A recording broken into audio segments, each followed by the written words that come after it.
Am I the a-hole stories? Am I the a-hole for not letting my son into my house, after he tried to sell it to pay for his mom's surgery? My husband, deceased, and I adopted our son since he was 2. We gave him a beautiful name, and moved into a new house with spacious backyard. We were happy to have him in our lives and we were open with him about his past.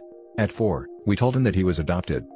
We took care of everything, but at 16, he started behaving strangely. We thought he was just being a teenager. But he treated me and his father poorly, blaming us for taking him from his real mother. He said that all the time. He distanced himself from me and stopped calling me mom. That broke my heart, although it's been years. He also changed his name, saying he wanted to have a say, and that I had no right to give him his old name, just because he was adopted. He'd argue with us for no reason, telling us we had no business in knowing anything about him, because he isn't our son. I had no idea why he acted like that. We were always there for him. We paid for his college, and he left at 19 saying he wanted to go to his real family, and cut contact. My husband and I tried to text and call. His dad passed away last year. He didn't even visit me when I was dealing with grief, and this was my first Christmas without my husband. I tried to reach out, but was at a loss since he wouldn't talk, text, or see me. My family told me to let him go for now, that he'll come around eventually, but my heart was crying just to speak with him, or see him. He met some of his birth family, but had no connection to them. He couldn't develop a relationship with his aunts or uncles because of how they treated his mother. He never got invited to cookouts or parties, so he decided to stick with his biological mom who's dealing with a medical condition. He visited me a month ago and told me all of that. He talked about his mother's illness, and asked me to help. I was taken aback, after he told me he came back because he wanted to, and then suggested that I sell my house to help pay for his mother's surgery. Suggested that I live in an apartment instead. I was shocked and I told him no. This is not my problem and this house is all I have left. He argued with me and said hurtful things, like how I'm refusing to help out of spite, and that I wanted his mom out of the picture. He said that I can't keep him away from his mother. I said, I'm not keeping him away, but he was out of line to tell me to sell my house and help him out. I eventually kicked him out, after he hid documents that belonged to the house to try and get me to sell it. I haven't heard from him. Until last week, my family contacted me saying my son wants to see me, but I refused to let him into my house. I argued with my family when they berated me for treating him like that. I explained what happened, and they said that I should consider helping him if I want a relationship with him, since he came back. I refused to help, especially after how he acted.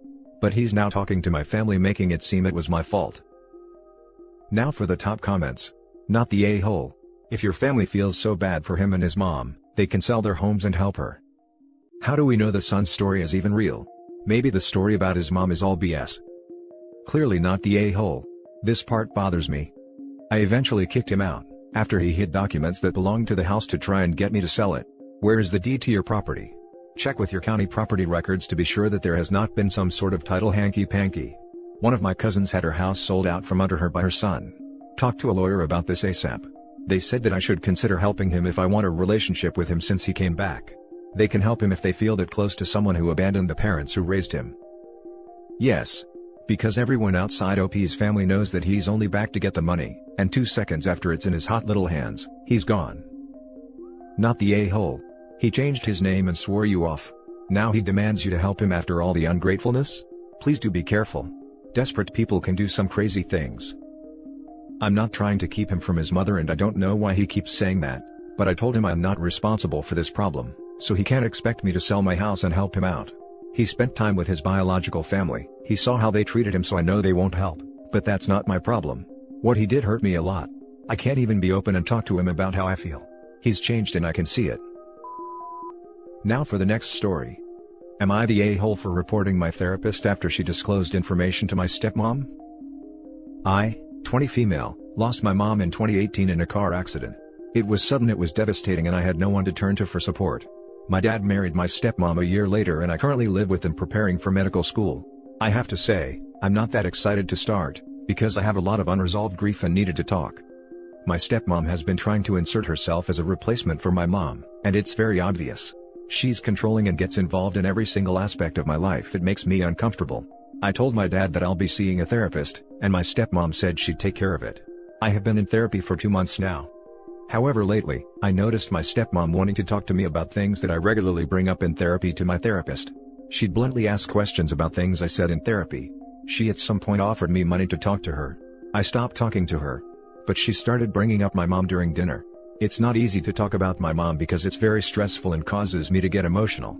When I asked how she knew, she admitted that the therapist told her. I was shocked. She went on about why I shouldn't hate her and respect her more and get rid of the negativity, and just accept and try to adapt to this new normal. I had no response, but I was mad. I yelled at her, and told her she had no right to police my words and get involved in my personal manners. My dad said I shouldn't yell, because my stepmom was just worried about me and wanted to make sure I was making progress in therapy. I left the kitchen. I decided to stop seeing my therapist, and the next day, I told her about what my stepmom said, and told her that I'll be reporting her for breaking confidentiality. My stepmom threw a fit and my dad told me to back down, and that I was free to stop going, but not cause issues and mess with people's careers and act out like that. I refused to listen to him and he's still telling me to stop it. He ignores how upset I am. Now for the top comments. Not the a-hole. Report her and get as far away from these people as you can. You should be able to talk to your therapist without worrying. Find one who doesn't know her at all. I'm so sorry. Exactly, not the a-hole. You need to report her in case she is doing this to other people. She broke conduct and confidentiality. If she didn't want to get in trouble, she shouldn't have blabbed to your step-monster in the first place. I would pretty much guarantee she is doing this to other people. Confidentiality is one of the most important cornerstones of therapy. To have that broken in this way, could be severely damaging. Obviously not the a-hole. Also, just report her without telling your dad and stepmom. It's not their business. At this point, I'm pretty sure the therapist will tell them. Not the a-hole. I studied psychology for 6 years, including 3 years looking at psychological therapies. They drill into us the importance of privacy and confidentiality. By breaking confidentiality, she put her own career on the line, and to be frank, you owe it yourself and her other patients to report her for that. She knows the rights and wrongs of being a therapist, and she made the wrong choice and should suffer the consequences. Otherwise, she'll continue to do this and get away with it. Your stepmom was way out of line and should have kept her nose out. If she wants your trust, she's doing a really rubbish job of earning that. If she wants a healthy relationship with you, she needs to go about it in an ethical way, and she also needs to understand that these things can't be forced. Your dad is also in the wrong for not seeing just how messed up your therapist and stepmom acted in this situation, and he's really let you down for that. The next story is titled, Am I the a-hole for not allowing my sister to move in with me? So I, 28 mil, am a pro athlete. For privacy reasons, I don't want to say which sport or which team, but I am decently successful, and own my own home. My current house is my dream house. It has a single floor, so it's not too big, but it has 3 rooms and a living and dining room. I have one room as my bedroom, I had the second room converted into a home gym, and I use the third room as a super good gaming room. Each of my specialized rooms are perfect for their purposes. My game room has a PC with a great monitor, a PS4, waiting on the PS5 upgrade, with a high-quality TV. My gym has great equipment and is perfect for the off-season. I also have a decent-sized yard, and 2 dogs with plans for a third. I have a decent-sized friend group whom I invite over frequently, and often have sleepovers with. This typically isn't planned, we don't drink, but we just talk a lot, and sometimes watch movies and end up falling asleep. Recently, my sister got into a college near where I live. When she told me the news, she told me how great it was that we're going to live together again. I told her I had no space, but she told me we could convert our gym into a bedroom for her, complete with a desk. This irked me because I love living alone. I like being able to get up and leave whenever I want. I like being able to watch whatever I want on the TV without judgment or scrutiny. I like not having to consider other people. Now, there are a number of examples I could give, where my sister is just a plain bad roommate. She doesn't exactly take care of other people's things when she borrows them, and she feels entitled to them if they're in the same house as her. She also has a habit of inviting people over without permission and forethought, which I obviously dislike. She is also a gamer, and would like to play games on my console and PC. I obviously do not want her to do that, because knowing her, she'd probably break it, or she'd grow so attached to it she thinks it's really her property at that point. There are 100 other things which she does which I don't like, but you get the point. Now, I told my sister all of this, and she started off on me. She started yelling about how because I play for a living, I should help out people who actually have to work for money. She told me that I need to care for my family. My parents are staying out of it, and saying that we're both adults and can figure this out for ourselves.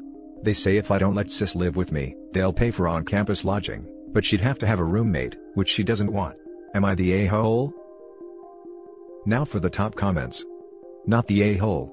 I love how she doesn't want to live with a roommate, but it is fine to force you to have one. LOL, I have the feeling she'd be the type to say OP isn't my roommate, he's my brother, silly. Not the a-hole. She doesn't want a roommate, clearly hasn't spotted that she would have one if she moved in with you, which may mean she is assuming she can live as she likes, because family, plus there is the entitlement implied, by telling you how to rearrange your living space for her. Stand your ground, just maybe treat her with, clearly defined, visits and stayovers when she's local. The roommate at school would be sharing an actual bedroom, not a house though. Still not the a-hole, but that is probably the distinction she is making. Not the a-hole, your house, your rules. Now for the last story. Am I the a-hole for selling the family home that's been in my late husband's family since 1908?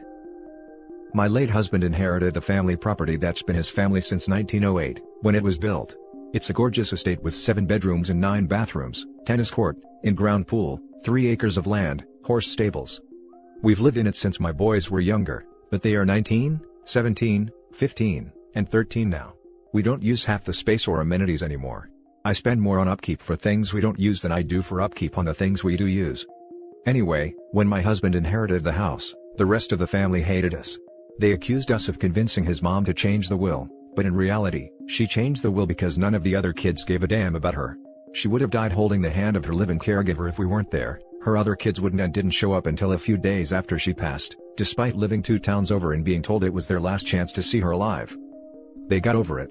We were still the black sheeps, but they at least faked being nice so the kids could play.